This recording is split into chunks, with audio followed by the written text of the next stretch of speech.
Falcon 9 is in startup. And there's that call out that Falcon 9 is in startup, and in just a few moments we'll hear the final go, no-go from the launch director, or LD, for today's mission. LD is go for launch. And fantastic news there from our launch director. We are go for today's mission. So let's sit back and watch as Falcon 9 takes the Tracer's mission to space. T-minus 30 seconds.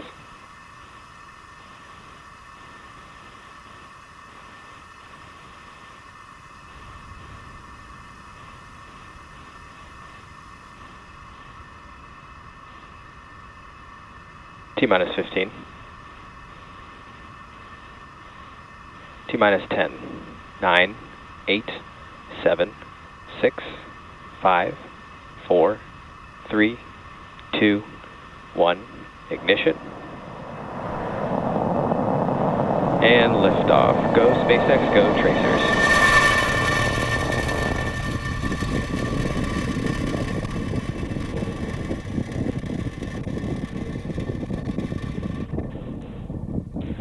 Vehicle is pitching downrange.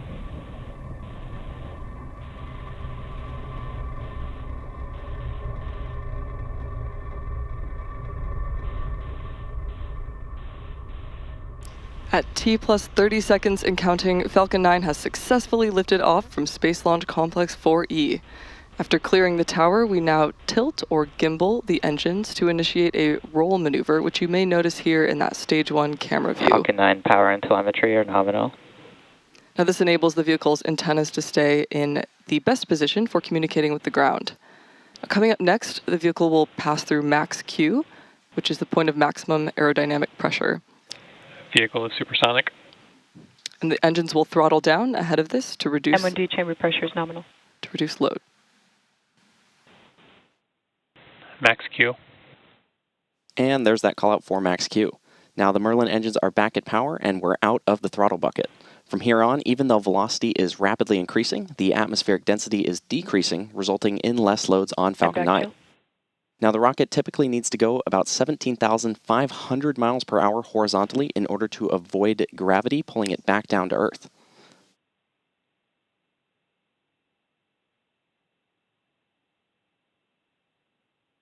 Now coming up shortly, we're going to hear callouts for a series of events happening in quick succession.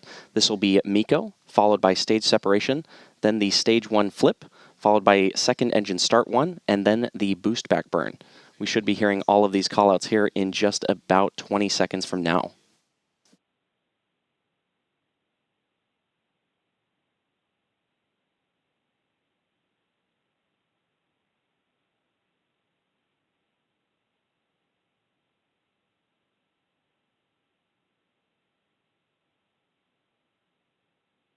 Main engine cutoff. Stage separation confirmed.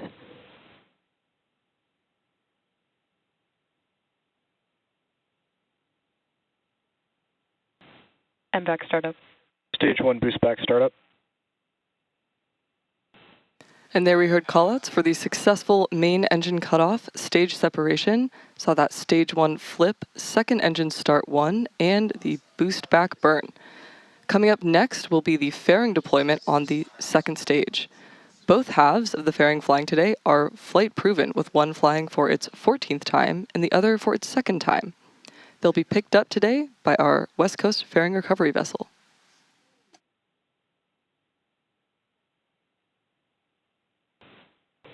Fairing separation confirmed.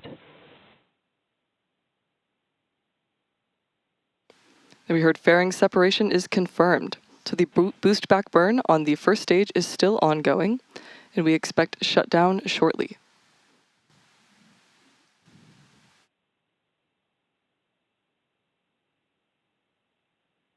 Stage 1 boost back shutdown.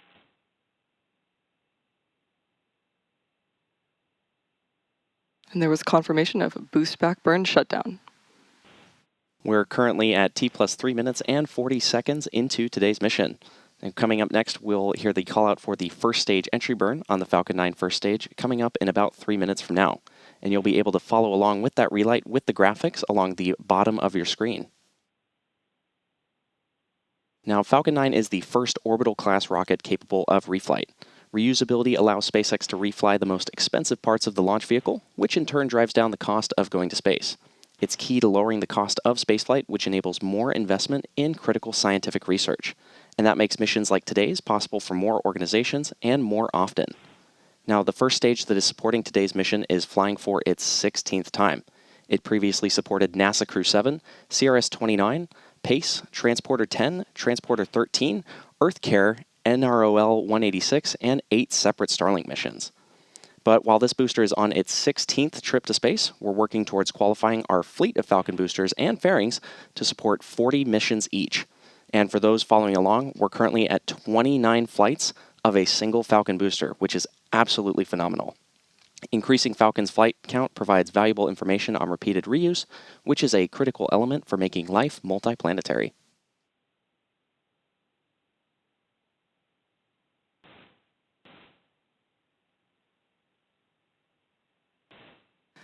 Now, as a reminder, the 9 Merlin engines on Falcon's first stage are optimized for sea level, and they can achieve around 190,000 pounds of thrust during ascent and descent.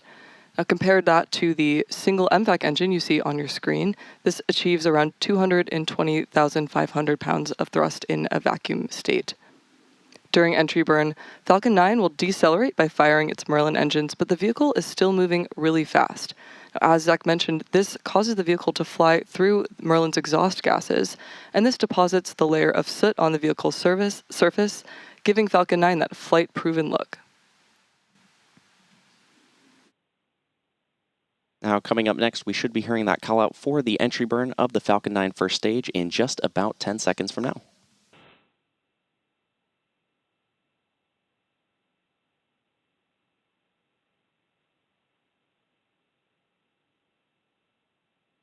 Stage 1 entry burn startup.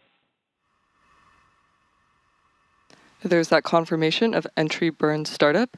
If you take a look in the lower left-hand corner of your screen, you can see the engine status. 3 of those 9 Merlin 1D engines will fire for the entry burn. Stage 1 entry burn shutdown. That's a short burn. Entry burn has shut down. So coming up next will be the landing burn. And this is the final burn to slow the vehicle down even more and make that precise landing.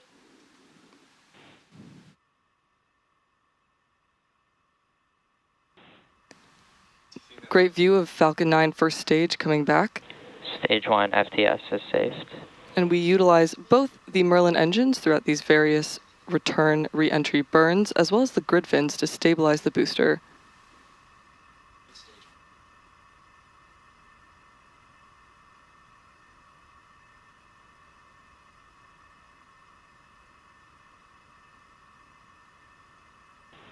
Stage 1 transonic.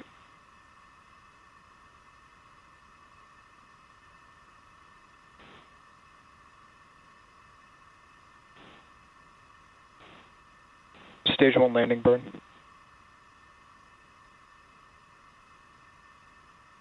Stage 2 terminal guidance.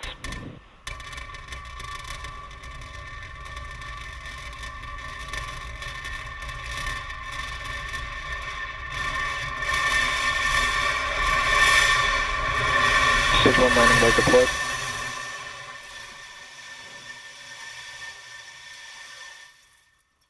Stage 1 landing confirmed. Stage 2 FTS is saved. And a beautiful landing for MVAC this shutdown. booster, marking the 16th flight of this first stage. Yeah, absolutely beautiful landing here, Amanda.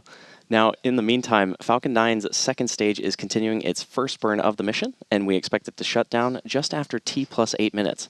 And as a reminder, the MVAC engine on the second stage will be completing 4 separate burns today Nominal orbit insertion.